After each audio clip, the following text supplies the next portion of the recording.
All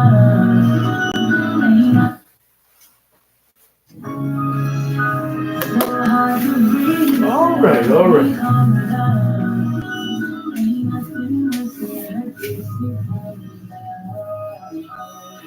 Okay, so we're going to do that.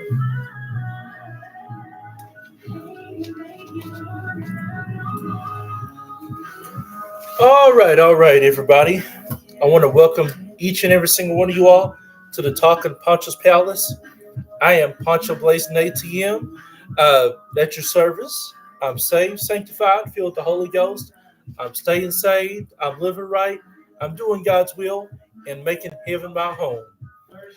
And I must say that I'm so grateful and so blessed to be with each and every one of you every single day. Now, this is episode 83 of the Talking Poncho's Palace. Can you believe that we're on 83 episodes of the Talking Poncho's Palace? My goodness, my goodness. I'm telling you so much. It is great being with each and every single one of you all. That means that we only have 16 episodes left until we get to 100 episodes of the Talking Poncho's Palace. And this is our third year in the Talking Poncho's Palace. I'm very happy and grateful to see each and every single one of you all here today. Now, the first topic we're going to talk about is Andrew Creech. Andrew Creech is from Kermit, Kentucky. Big early congratulations on him and Iris Sanchez getting married this month. I believe they're going to be getting married this month on September the 25th.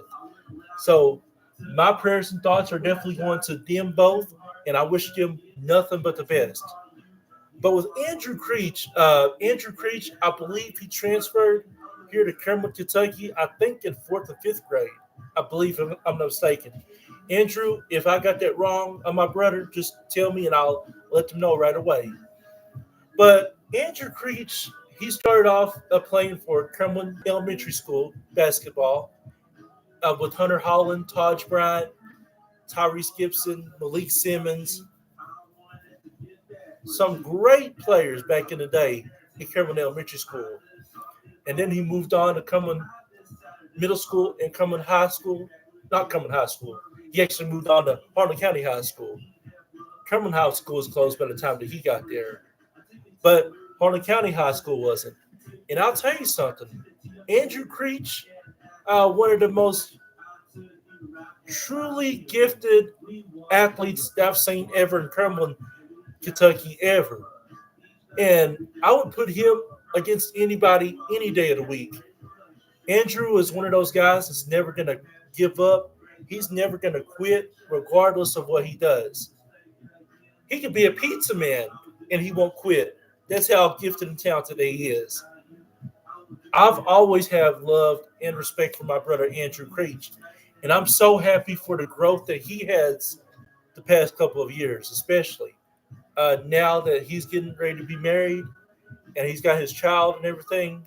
It just shows that how mature he's been now. But the news that we have for you is that he is now going to be the coach for the coming elementary and middle school basketball teams.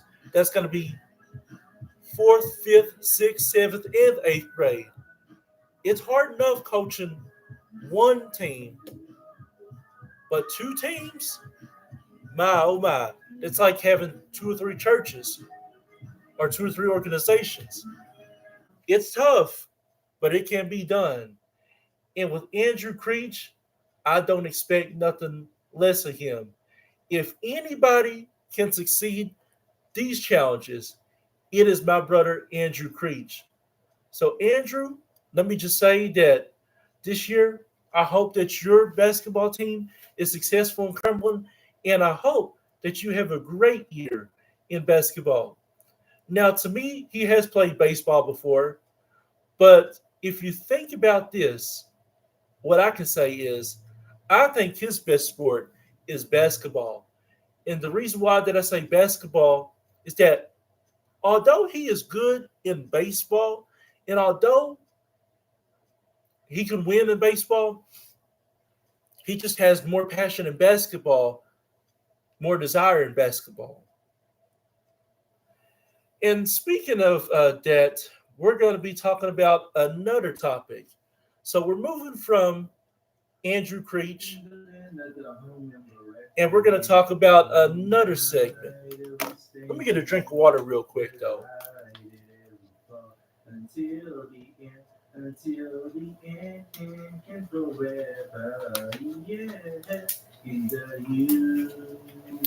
Okay, whew. I had to give me a drink of water on that one. But now on this situation, Dirk Nowitzki. Dirk Nowitzki is now going to be a future Hall of Famer. I think he's going to be inducted into the Hall of Fame this coming year in 2024. Dirk Nowitzki uh, played his whole career for the Dallas Mavericks. He was really one of the first people to transition the scored in the paint to shooting the 3-point shot on a daily basis and on daily possessions. He was really the one that paved the way for the 3-point shot to come in all the time now. Nowadays, you see nothing but 3-point shots from players, from point guards to centers. I mean, Dirk Nowitzki made the 3-point shot easy. He made his jump shot easy. That jump shot is hard to guard. And unless you got the right match with him, you're not going to you're not going to you're not going to take him on. You're not going to win against him. Man, I told you there was a part two to this song. Man, started off was great. So right now, I'm working at McDonald's. You know, it's great being with friends, making money, seeing the public. But this beat right here is good. Give it to me. Give it to me. Give it to me. I said after y'all that I'm working at McDonald's. I get y'all worried that I'm working. But now, Dirk Nowitzki, when he came into the league, before he came into the league, of course you had players that shot the 3-point shot, but it really wasn't talked about until Dirk Nowitzki came in and stepped in.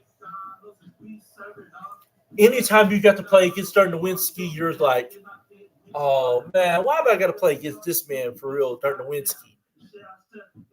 Because he was so good. It didn't matter what defense you played on him, he would make most of the shots. Very few times did he had struggles, but most of the time, Dirk Nowitzki was on his game. And an international player at that, my goodness, he paved the way a lot for international players, Dirk Nowitzki did. Um, I thank God for people like Dirk Nowitzki, for big men like him, because that proved right there that big men still do exist in basketball overall. Dirk Nowitzki, we thank you for all your time that you played in the NBA, and we truly appreciate you so much. And your legacy in basketball will continue to live forever. And he really was underappreciated. Excuse me, did not mean to do that. Dirk Nowitzki was unappreciated a lot. He really didn't get enough credit like he should, but he didn't care about the spotlight. He didn't care about being a star or making that much money. He cared about just playing the game and winning. And you don't hardly see that in this day and age because we're all about the spotlight, the stats, and the moments.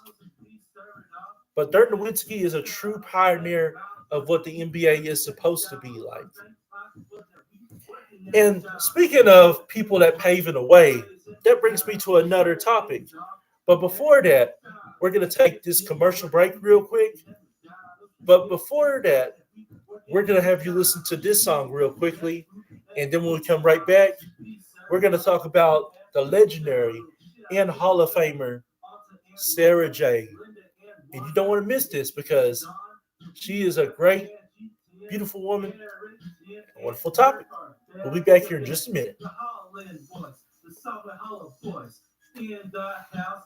We international. I thank God for the school kids like together and So less. we thank God that we Working at McDonald's, live in the word and praise at McDonald's, we serve it up. at McDonald's, We give him that praise at McDonald's, I gotta make the money at McDonald's. That will go down as one of my favorite songs ever, working at McDonald's. My goodness, my goodness. But I tell you what, though, if you thought that was bad, that was great, just wait until you hear Buff. It's time to get buff. Say what? It's time to get tough. Say what? It's time to get rough. Say what? Suck it up, cause we building you up. It's time to get buff. Say what? It's time to get tough. Say what? It's time to get rough. Say what? Suck it up, cause we building you up. it's time to get buff. Say what? I'm looking forward to this week and this weekend. What? It's time to get buff. We're going into fall time now. Suck it up. My goodness. Now I tell you that When I was just a kid, building fires and playing pretend. I was so skinny, fat, and so ugly. I didn't have friends or family. It was hard to get over shape, so I couldn't go home to get no grace. Well, I went to the gym and I started lifting. And well, my life was hard hitting. It's time to get rough. Say what? It's time to get tough. Say what? It's time to get rough. Say what? Suck it up, cause we building you up. Man, I'm telling you, it is truly tremendous on what life is, though. Honestly, well, we got to get back to Poncho's Palace, and we'll be here with you in just a minute.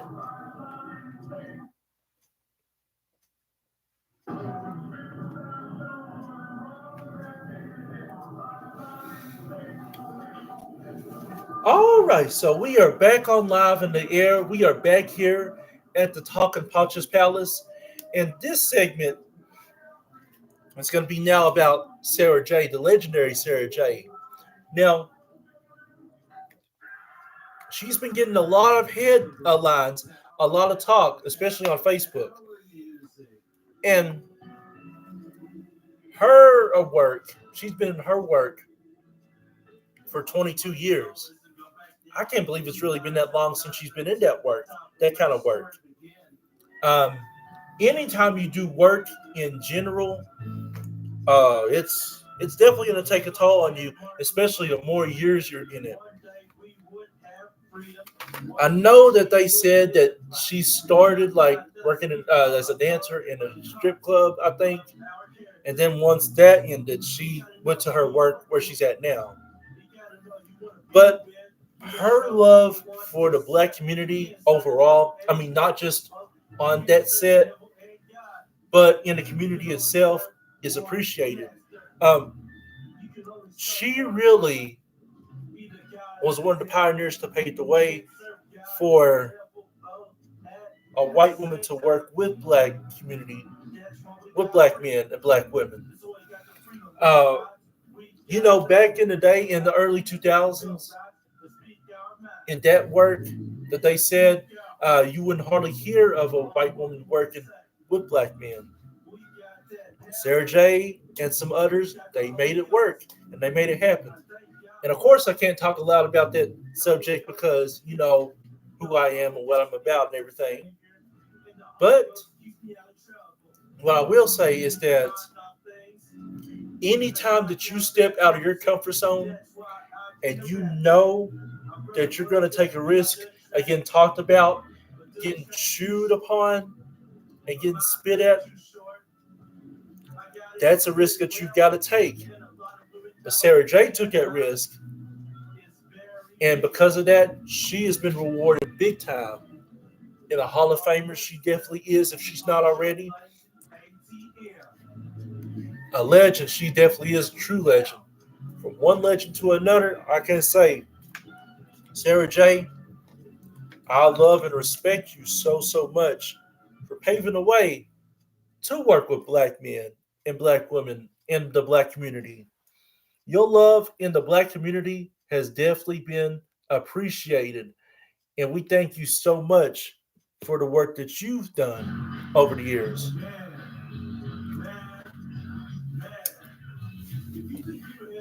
And honestly, like I said, she is very beautiful. Sarah J is, but just her love overall, want to make a difference and set the bar, and in this case, pave the way for the barriers to break.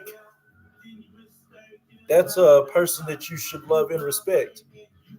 And Sarah J did it, and a lot of other white women over the years has broke that transition to want to be with a black man, if not on set, then just be with a black man overall, and vice versa. But moving on from Sarah J to a man called Chris Cuomo.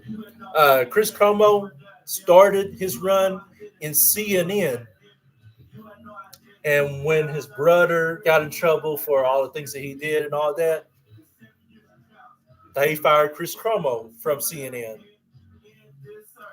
To me, Chris Cuomo has done a lot better ever since he moved out of CNN. Now, since CNN fired him, CNN's been struggling big time with their ratings and their shows. Which, thank God, they brought Caitlin Collins in for a show, so she's saved CNN a lot, big time. But when Chris Cuomo and Don Lemon both worked together in CNN, they had that it factor in CNN. They're like two peas in a pod. You didn't see one without the other.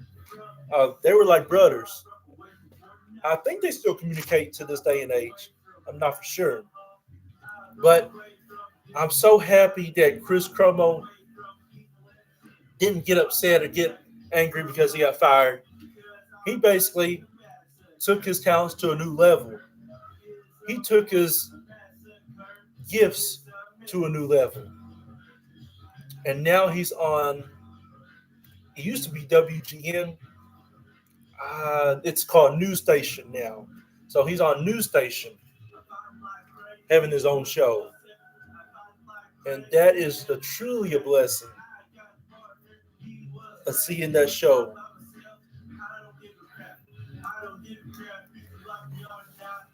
But moving on from that to this subject, um, Florida is now wanting to bring in a learning test at colleges.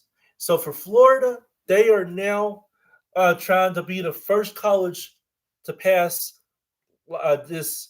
It's called a Classic Learning Test, CLT, the Classic Learning Test.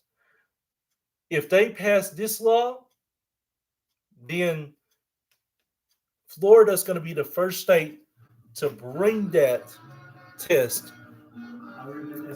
Just like the ACT in the high school, now the college all around the world is trying to have that test.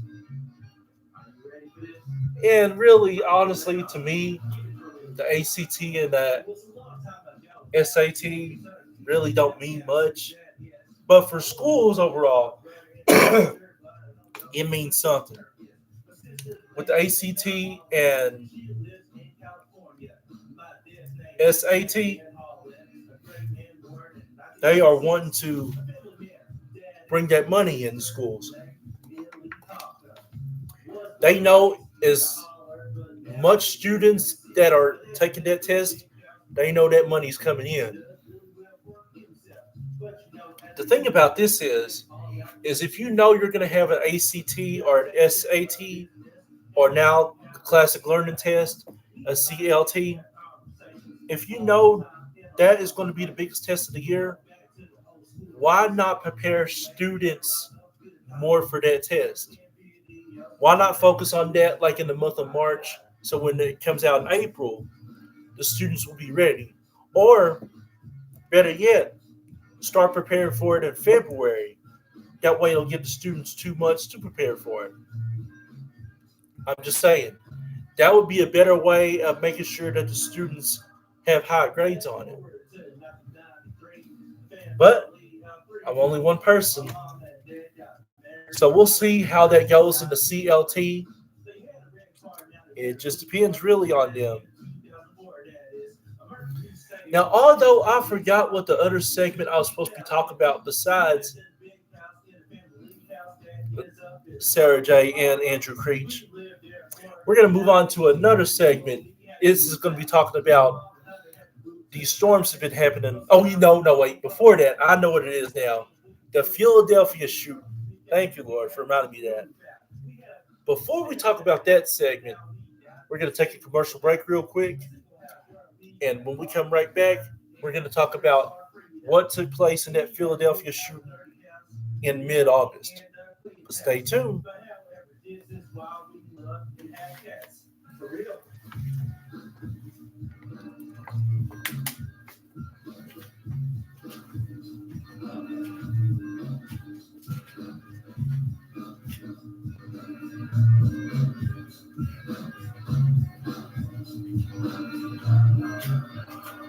Now, if you look back at the time in history, that is that we go back in history. We look at the time on that we in the 2000s. Back in history, and this getting turned. Just like mom said, she got past her, had her own idea, one that had a built sense. We have great conversations. We used to not get along without ever since 2009. Get along really well. Even though that we have the house, we still have a good time. We love to go celebrate, have trips in the lake. Into the lake.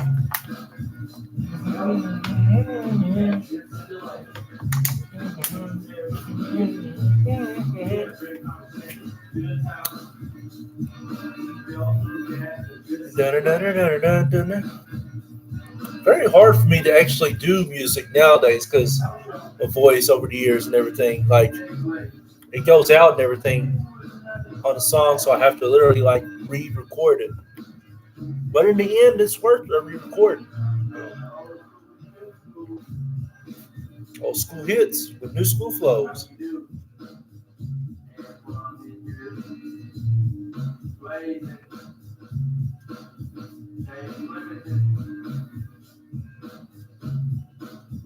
A big shout out to everybody all around the world that's tuning in to Talking Poncho's Palace. Thank you all so much for the billions and millions watching all around the world. I appreciate each and every single one of you all every day. Mhm. Let's see. Let's see.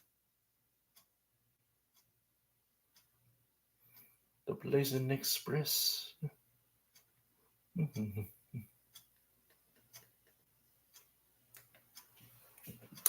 Well, we are getting ready to come back on here in just a minute, and we will be coming to you live here in about the next 60 seconds. You know, to everybody out there in the world, in the nation, you know, talking about the world, the nation, and the songs. But today we're going to talk about something different. We're talking about a new ride called the Blazing Express. You've heard of the Incredible Hulk, Suplex City, but the Blazing Express is going to be a ride for everybody, especially for the lovely ladies out there in the world. You already know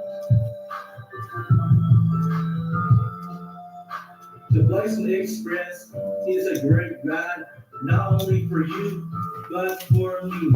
We've heard of the train express. All right, now we are back live in the Talking Poncho's Palace, and I remembered what the segment was going to be.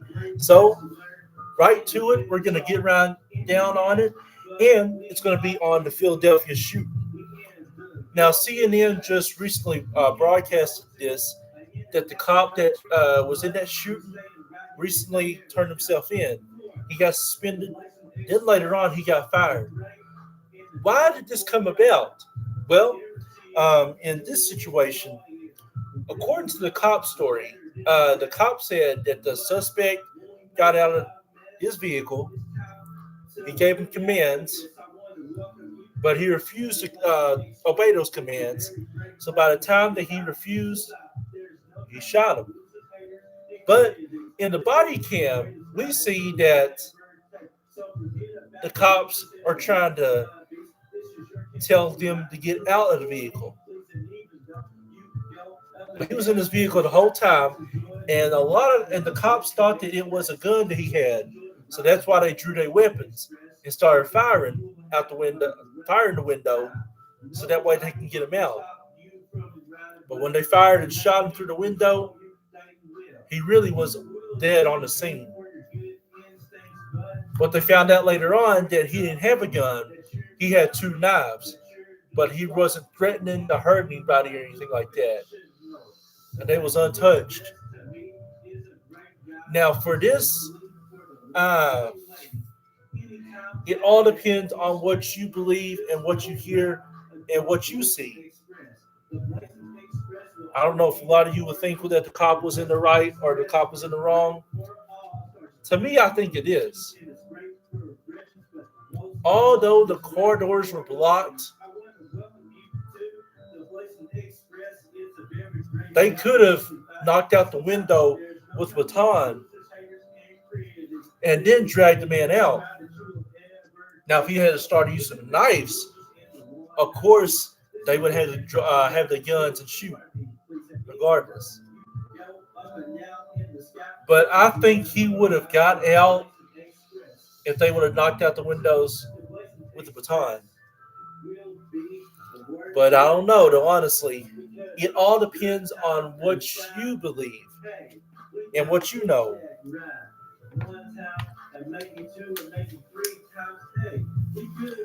Before this segment, the Talking Poncho's Palace, uh, the heat index over the past 2 months have been crazy, especially through July through now. Being warm at night and being warm in the morning time have been something else right there. I know in Kentucky, for us, back in March, we had the Florida weather. And that was something, first time that we were seen in a long time. Because usually in March, it's still cold, but it was Florida weather in March. And that's saying something right there. But it's been hot in Dallas, Texas, and Philadelphia, uh, Pennsylvania, and Washington, D.C., Boston, Massachusetts. It's been hot all over the world. And I think we broke records as far as the weather goes, like for heat index. I'm telling you. But for the heat index, all I can say on that is you've got to be safe and you've got to be careful. Always remember to stay hydrated, drink plenty of water, drink plenty of Gatorade, because the longer you are out there, the more you're going to be hot. So you definitely got to be careful when it comes to being out there in the summertime. But we are now getting ready to go into fall. So we're looking forward to fall season. And although the TV shows is not hardly going to be coming on until January for fall time, we got plenty of time to make it up in the fall time. Now, speaking of that, let's talk about some TV shows real quick. Taylor Kennedy, that plays in Chicago Fire, in March, he took a leave of absence. After being on Chicago Fire on 11 seasons, he decided to take a leave of absence. And we always like, no, Severai, no, Severai, you cannot take a leave of absence. He had some personal issues going on in his life. Taylor Kennedy did. So that's why he took a leave of absence. Now, has Taylor Kennedy took control of those personal issues? Has he took care of those personal issues? Only time will tell. Whenever he's ready to tell us, he'll let us know officially. But Taylor Kennedy's always been a great actor. I really didn't know him in Vampire Diaries, and I didn't know him in the other show that he starred in. I know him mostly through Chicago Fire.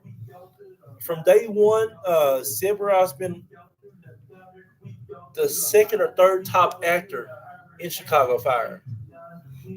From day one, he was there. Where I was, Taylor Kennedy.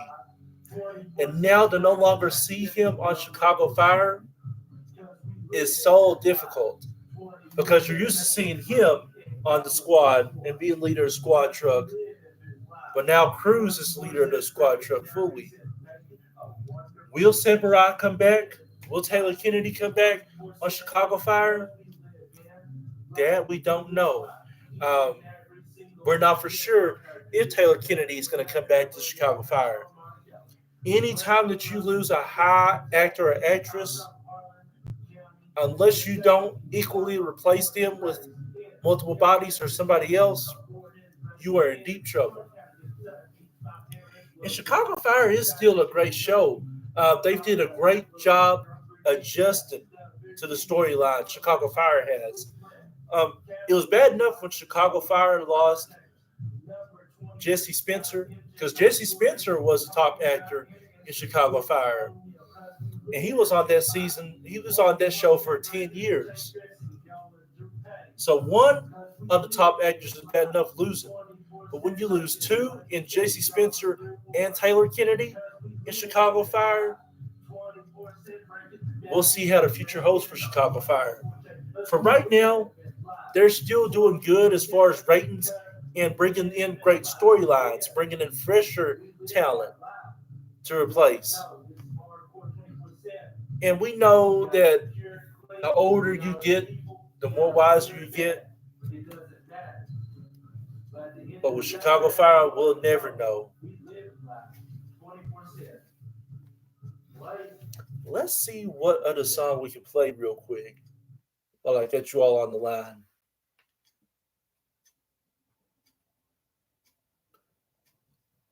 Let's see. Nope. Um, here we go. Here we go. There we go.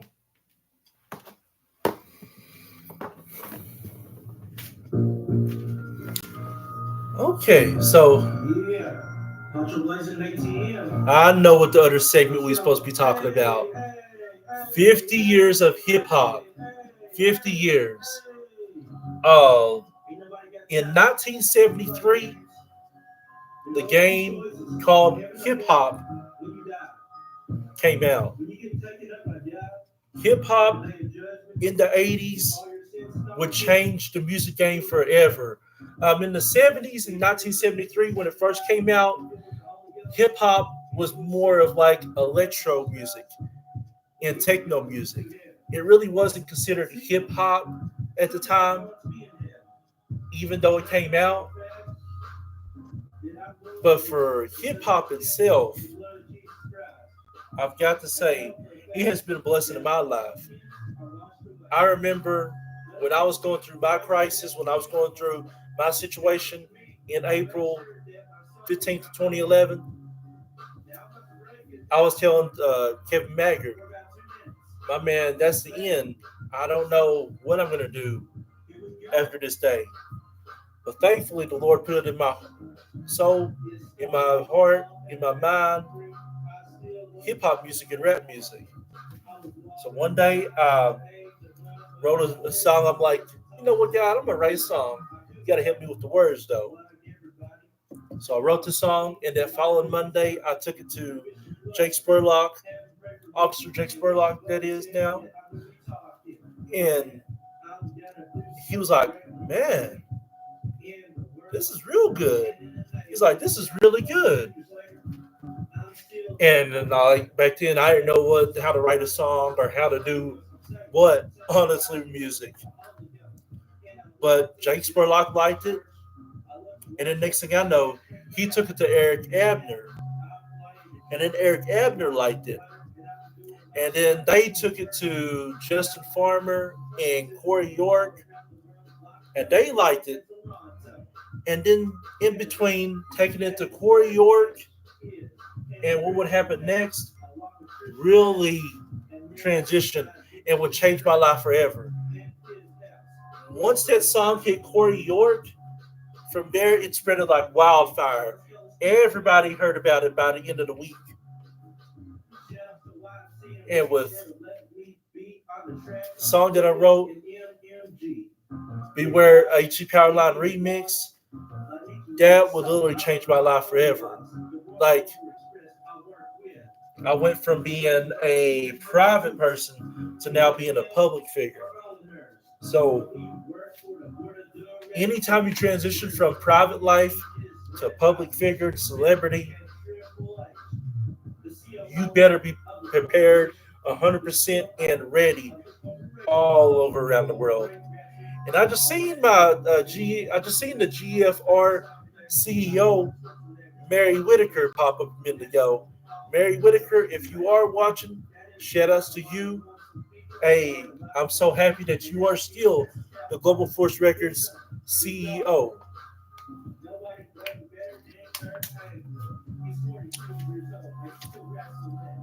But yes, once that song went to Corey York, Beware AC Caroline remix, that would change my life forever.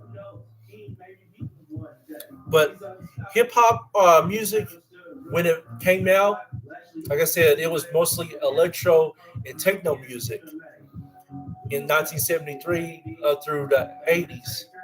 But somewhere around the beginning of the 1980s through the late 80s, it would transition from the electro and techno music to actually being hip hop and rap music. People like Run DMC, Ice Cube, Ice T, NWA, all of them, Queen Latifah, would make it history.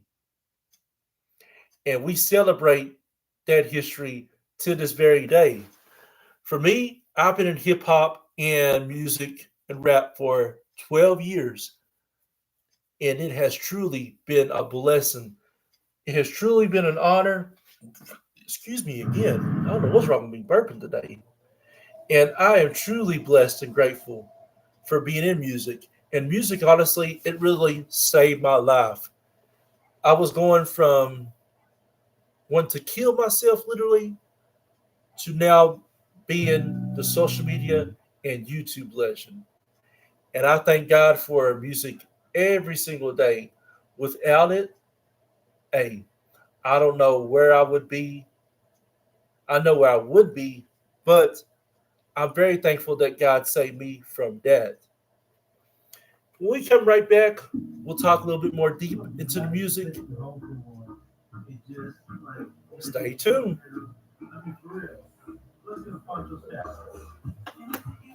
All right, we've got to leave and let you go, but we will see you next time and continue this discussion and more. We'll see y'all later. And I'm signing out right now.